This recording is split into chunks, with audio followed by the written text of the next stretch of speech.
Hello, Ram Ram, नमस्कार। शिक्षा अवधि गीत चैनल में आप सभी का दिल से स्वागत है।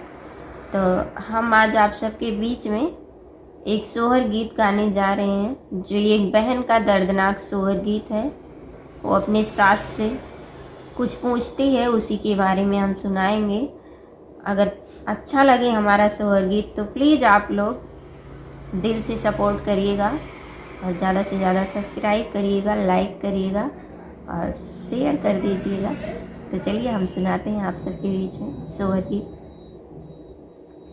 मचिया ही बैठी है सासु बहू हरे अरज करे, बहू हरे अरज करे हो। सासु बीती गए सावना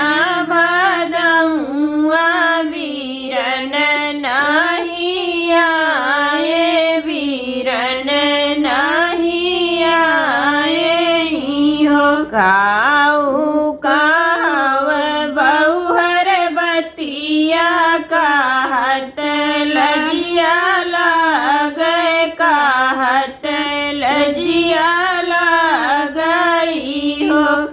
बहुहर बाबा तोहरे यसनी हृदयिया, बीरन नाही भेजै, बीरन नहीं भेजई हो। अगना नहानी है बहुहर सूरज पैया लागे, सूरज पैया लागई हो। सूरजो बाबा घरा दिया तू संपतिया, तो बीरन भैया अवतीन, बीरन भैया अवतीन हो। बहिरे से आवन नदिया, तो भाभी से अरज करे, भाभी से अरज करे हो। भाभी तोरा भैया घोड़या सवार, दुअरवा पे आवे, दुअरवा पे आवई हो। जई सई धावई गैया, तो अपने बछरू लगा, अपने बछरू लगा हो। बहिनी वैसे धावे, बहिनी तो अपने बीरन लगा हो।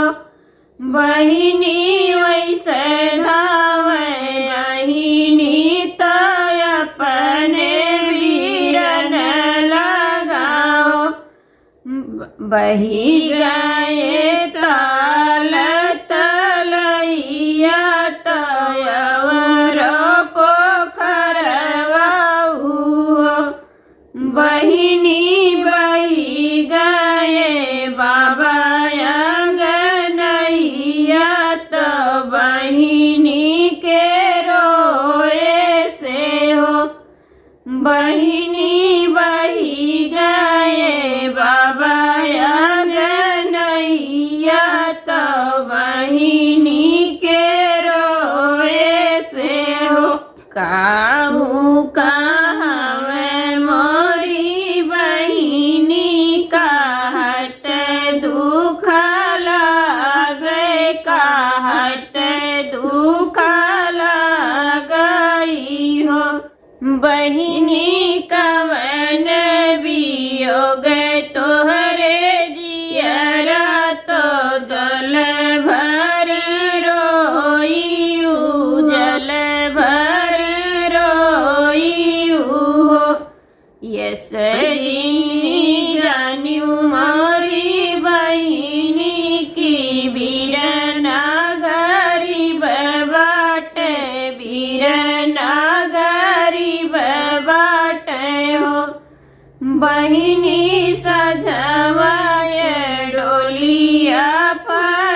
सवेरे लई चलब सवेरे लई चलबई हो।